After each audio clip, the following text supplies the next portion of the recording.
I just dropped by to explain why the wife hasn't been at work, Mr. Holmes. She's that sorry to be letting you down. That's quite all right, Mr. Hudson. I quite understand. I knew Mrs. Hudson must be unwell. She so very rarely stays away. Is it the flu? Asian flu. That's what it's called. Trust these foreigners that come up with something really nasty. She'll be all right, though. Tough old girl she is. Is Dr. Watson about? He might like to look in on her. Unfortunately, Watson is away on the continent. In Bern, I understand, for a European medical conference. He won't be back for another fortnight. Oh, well, the missus will be up and about as right as rain before then. Well, I'll be getting along. Day to you, Mr. Holmes. I'll see my own way up. Bye for now. Goodbye, and give Mrs. Hudson my best wishes for a speedy recovery. Oh, yeah, I'll do that. Bye. So I'm all alone for a bit.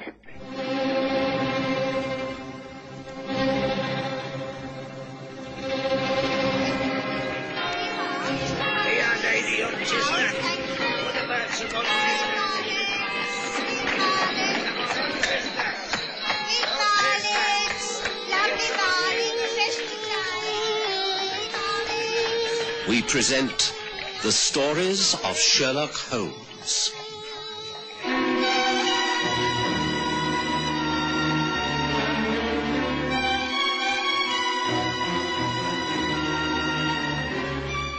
The Curious Case of Ira Pasha.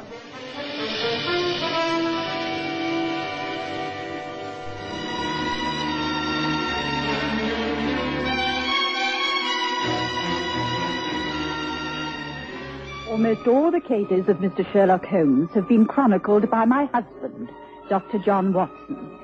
This is the one case he has not written about, simply because great care has been taken to keep the whole affair a secret from him. Mr. Holmes advises me to write it all down in order to rid it from my mind. I hope it will do so, for it has been one of the worst experiences of my life. It occurred when my husband went away to Switzerland to attend a European medical conference. About 2 weeks after John had left, something occurred that threw my life into grave confusion. I was in utter despair. There was only one person I could turn to. In spite of the lateness of the hour, I hired a hansom cab, and with minutes it was clocking its way through the stormy night to Baker Street and Mr. Sherlock Holmes. Mary Watson. My dear, sir, you must have been. Come in. Oh, sorry to call like this. Now, come up the stairs to the sitting room. There's a good fire still crackling in the grate. You can take off that wet cloak and bonnet. Now, come along. I simply had to come. There we are. Now then, not another word. Not a word until you're more comfortable. Now, place yourself in front of the fire. Oh, thank you. Tell me what it is that so upset you. It's not Watson. There's not bad news from Switzerland. No, John is all right. His last letter was very cheerful. It's nothing to do with him. That is it. Only indirectly, you see. I think he... No. Can I help you unless you explain quite clearly what all this is about? I think a small drink might help you. There. Now, here. Drink this. Come along. Oh, thank you. Right. Now, start at the beginning and tell me everything. Well, it started late this afternoon. I'd been doing a little shopping, and when I returned, I found a stranger on the doorstep. A young lady, dressed in the height of fashion, but with an elegance that was not English. She was very beautiful in a dusky sort of way. She asked for my husband, and I told her he was not available. I thought she wanted a doctor, you see, and started to recommend John's friend across the road. But she asked to come in and talk. Well, naturally, I agreed. I'm sorry that my husband is not at home. He's abroad at the moment. I do not expect him back for the next week or 10 days. Oh, that is most unfortunate. I need his help so much. It was a last resort. Pray sit down and tell me what is wrong. Are you ill, in need of medical care? Oh, no. No, it is nothing like that. I did not know that Dr. Watson was a married man. I'm sorry. There's no need to apologize. But what is it you want? You obviously do not know my husband. No, we have never met. And you are not ill, so what is it that brings you here? Mrs. Watson. It is so hard for me to explain. This is all so different from what I had imagined. I do not know how to begin. I have been in Great Britain only 7 weeks. I came from Turkey. My name is Ira Pasha. My mother came from Takkar in Afghanistan. That is where I was born. I've been traveling with my fiancé, Anton Fournier. He is in trading enterprises, a junior partner in an international export organization.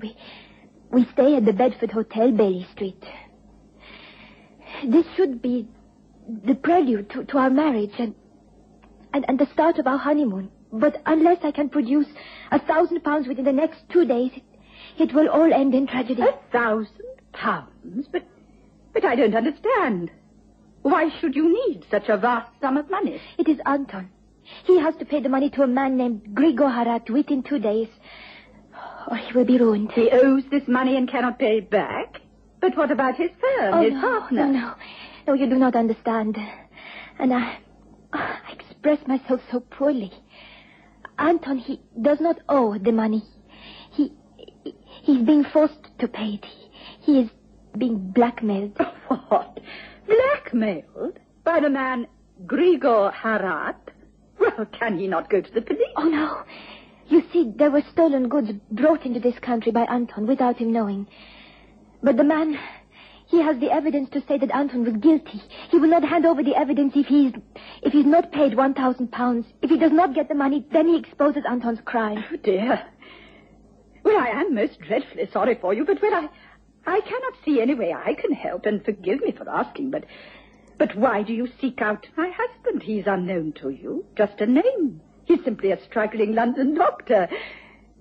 Why did you come here to him? I cannot say. It was a wild idea. I have no friends. I do not know anybody in London. I was at my wit's end. I'm sorry. I shall go back to Anton. We must find some other way of raising the money. I'm sorry. I go. No. Wait. I'm not satisfied. How did you know that John Watson lives here? Who told you about us? And I repeat, why did you think of turning to him for help? I knew his name. I found the address from the medical list of doctors in the city. That is all. There is no need for explanations. I will leave you. No, please. There is more to this than you say. I must know. What has my husband to do with you? You have not been married to him very long. You were not childhood sweethearts. No, I've only known my husband since he practiced in Paddington and lived for a number of years in Baker Street. Then his early life is unknown to you. Well, I know he was honorably discharged from the army after a distinguished military career as a doctor in India and Afghanistan. Afghanistan. Yes. That is where he met Kanina Pasha. Kanina Pasha? My mother. She was highborn, the royal blood of the princes. They were never married, of course, but I am her love child. I am your husband's daughter. I couldn't believe my ears. It didn't make sense. I sat looking into the eyes of this stranger, this beautiful young woman who had made the most extraordinary claims. Then I realized that part of her beauty was because, in contrast to her complexion and the jet black hair, her eyes were grey blue, John's eyes. Mr. Holmes, you cannot imagine what a shock this has been to me. Yes, I can, Mary, but try to think dispassionately. The very fact that this woman has grey blue eyes does not mean a thing. It will take far more proof than that to establish her claim to be Watson's daughter. However, pray continue with your story. I imagine you were stunned by her statement, but surely you questioned her. You didn't calmly accept what she said as a fact. No, of course not. But I was shocked, and then very angry. I accused her of being an impostor, of making it all up for some reason. I am not lying, Mrs. Watson. My mother told me everything many years ago. She was a brave and wonderful woman. She did not wish to bring disgrace upon my father or make any claims. She bore the brunt of her shame alone. I'm sure that Dr. Watson does not know of this unhappy heritage. I still refuse to believe it. You cannot expect me to. Why any one of your kind can come here and make such claims, I refuse to allow you to. Disclose these facts, these dreadful lies. I assure you, they are not lies. And I shall not disclose them. Why should I? I have nothing to gain by it. I simply came here because I was in despair and wondered if he could help me. Well, he cannot. Even if he were here, I would not allow him to. It is a preposterous claim that you are making. I do not believe a word of what you have been saying. Then I will go. But I do have proof. Photographs, letters, much proof of who is my father. I'm sorry to have caused you anxiety, but I shall go. Wait! You say you have proof and carry that proof with you? Yes.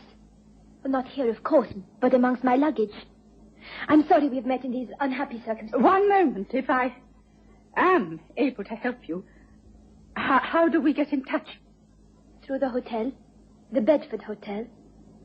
Or better still, my husband and I will be lunching at the Kabul restaurant in Charlotte Street tomorrow, 12:30. Perhaps you would care to join us there. If you do not, then I understand. Good afternoon to you, Mrs. Watson. So you see, I do not know what to do. Is this woman speaking the truth, Mr. Holmes? Is she John's daughter? And if so, what am I supposed to do? You first of all keep your head. Don't you realize that you could be being blackmailed in exactly the same manner as this person claims her lover is being blackmailed? No, Mary, you do nothing. You wait until you hear from me. And when will that be? Before noon, tomorrow. And meanwhile, I shall call upon Grigor Harat. Oh, then there is such a person. You know him? Not personally, no, but I soon shall. He's one of the most dangerous international crooks in London. Yes, it's about time I crossed swords with Grigor Harat. I was aware that my problem was a deeply personal one. I had never questioned John about his past. I knew he'd been a doctor in the Indian Army and been the attractive man he was in his youth. He must have had many lady friends. But to be confronted by his daughter was a shocking experience. I knew that Sherlock Holmes would see it all in a completely different light. But I had gone to him for help, and he had given me advice. So I could only obey and wait. Is Abel taken? Mind if I sit here, mate? No, help yourself. What? Why, if it isn't Mr. Holmes. Hello, Jasper. I thought I might find you here. Well, quite like old times, ain't it? Isn't it? Yes, it is. Doing well, Jasper? Can't complain. Straight as a die, of course. Oh, of course. But not above earning a few pounds. Can't say no, not these days. Why, Mr. Holmes? What have you got in mind? Can't be anything crooked. No, just information. At one time in your dubious career, you worked for Mr. Grigor Harat, didn't you? I want to know everything about him. Well, I'll tell you all I can, and if it helps you to nail that blighter to the wall, then it'll be a real pleasure. Yeah, I worked for him, all right. A few years ago it was, and he shocked me good and proper. He lives in a house in Sutgard Place, 2 floors. He's only 2 servants, a sort of manservant and a cook who lives out. Keeps a real posh place. His interests are pottery and photography. Where does he keep all this secret information? In a safe, back of the darkroom, but no one can get in there. He has an alarm system, all controlled. Oh, yeah, very up-to-date is our Mr. Erard. All the latest devices. I see. So no one can get into the house without the alarm bells ringing? Yeah, that's about it. But there must be a switch, a main switch. If he has electricity installed, there must be a box where the switches are. No, that's right. It's in the hallway above the hat stand. They're sort of hidden away in the corner. It looks like part of the hat rack. Oh, he's a clever one, is Mr. Erard, but he's as slick as a snake. Better be careful if you tangle with that one, Mr. Holmes. I'll remember your advice, Jasper. Thank you. Oh, and... thank you, Mr. Holmes. Thank you kindly. The number of the house is number 12, by the way. Thinking of doing a bit of burglary, Mr. Holmes? If so, well, the best of luck.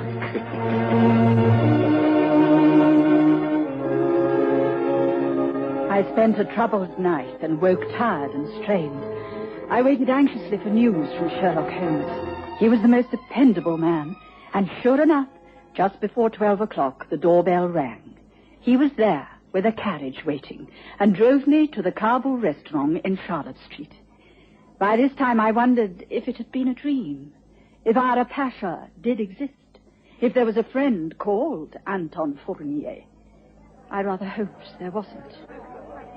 But there was. I'm so glad that you came, Mrs. Watson. This is Anton. How do you do, Mrs. Watson? I've heard much about you. How do you do, Mr. Fournier? May I present Mr. Sherlock Holmes? Mr. Holmes, this is Miss Ira Pasha and Mr. Anton Fournier. Hello, Mr. How do you Holmes. do? I'm very pleased to meet you. May we talk before we order our meal? Yes, of course. Perhaps I'm the one who should explain. I seem to be the cause of all the trouble. I take it that Mrs. Watson has explained my difficulties to you, Mr. Holmes. I think I am aware of the situation. Now tell me how you became involved with this man, Grigor Harat. I find that hard. I am a foreigner to this country, like Ira. I import the goods, and this man, he says that he finds in the china vases that I bring here is the opium, the heroin, the drugs, you understand? I cannot prove that I know nothing of this. But he has the bills of loading. He says he has the proof, and he wants the money before he destroys the proof. Exactly what is the proof? He has a sample of china, a small vase, exactly like the all of my cargo that lies in the wharf at Limehouse. He has papers, much evidence. I see. And what of you, Miss Pasha? Has he any evidence, any papers against you? He knew my mother. He knows a great deal about my family. I have to support Anton. Oh, Mr. Holmes, this is very distressing for me. I know of your friendship with Dr. Watson. For his sake, I wish that you can help us. I shall do my best. But you do realize that we're all known to this man, Harat? I cannot confront him openly. He knows me.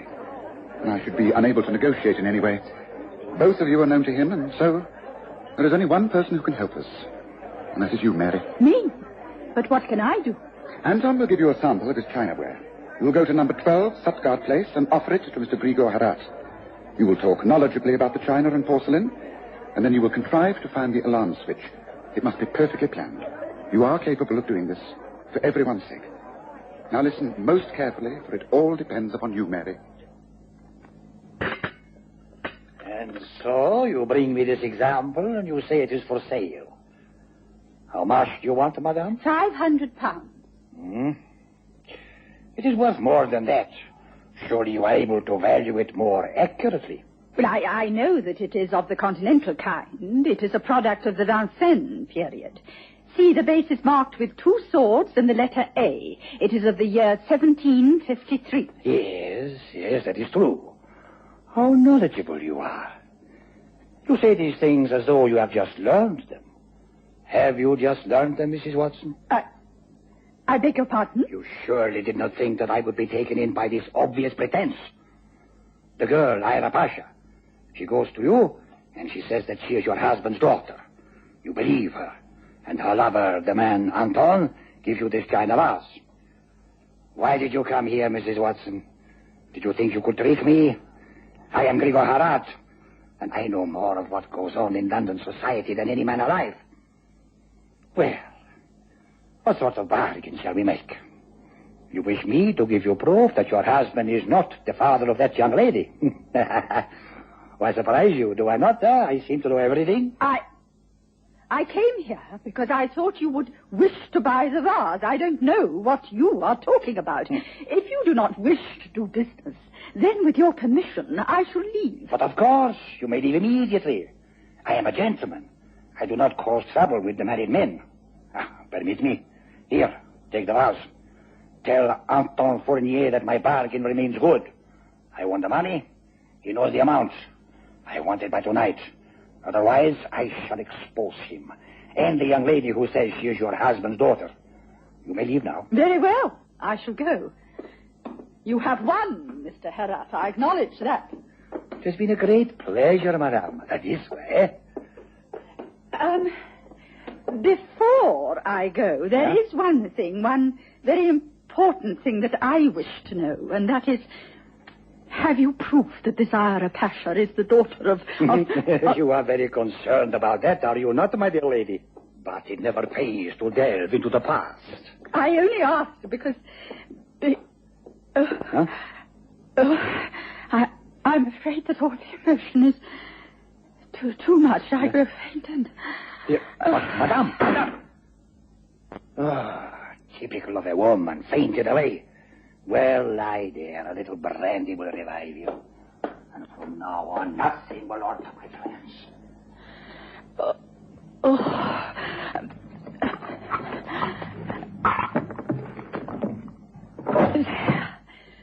There.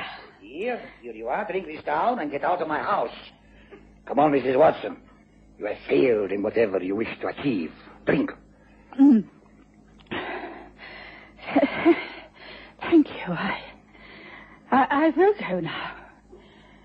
Goodbye, Mr. Harrod. Goodbye, Mrs. Watson.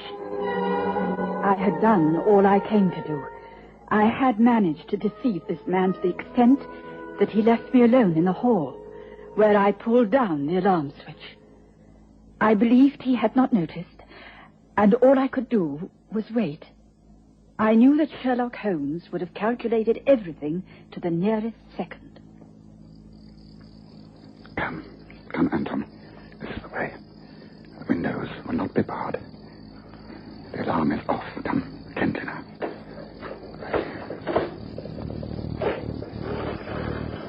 There. Now, in we go.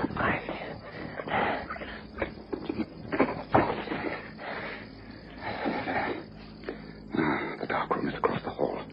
Follow me softly now. I've memorized the plan of the house. So now, here. Yes, here we are. Now, wait. You have won yet again, Gregor. No, my dear. We have won. You are my beautiful young lady. Together we have won. I have all the evidence to get money from your so-called lover and from Mrs. Watson. She must be a great fool to have believed your story. With what we shall make out of this and the traffic within the China delivery, we shall be able to retire most comfortably, eh? That is all I have ever wished for. I want nothing but riches and power. That fool of a woman. Most women are fools. Yeah, all of them. Except you, my darling. Stay just where you are. Do not move, either of you. Oh, no. Not where I can fight. I never knew the conclusion of this most curious case. Sherlock Holmes was careful to protect me from the details. I did read of the death of Grigor Harad and the sudden disappearance of the young woman who called herself Ira Pasha. Mr. Holmes thanked me for my part in the affair, but I was most unhappy about it all. There's nothing to feel at all guilty about, Mary.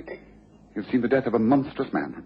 Grigor Harad would have ended up dead somehow or another. He was so evil that someone would have had their revenge sooner or later. But Anton and that woman Ira... When thieves fall out, anything can happen. Yes, but was she? Was she John's daughter? She was a liar and a cheat, but she still had John's eyes. What do I do now? What I have always advised, you do nothing. If the contents of Grigor Harad's darkroom reveals photographs, evidence, then you pretend not to know about it. And you must never mention this to your husband. Not ever. Do you understand, Mary? There are some things best left alone, and this is one of them. You love your husband, don't you? Oh, yes, oh, yes. Then be silent, Mary, and let things remain as they are. This is our secret. Be silent.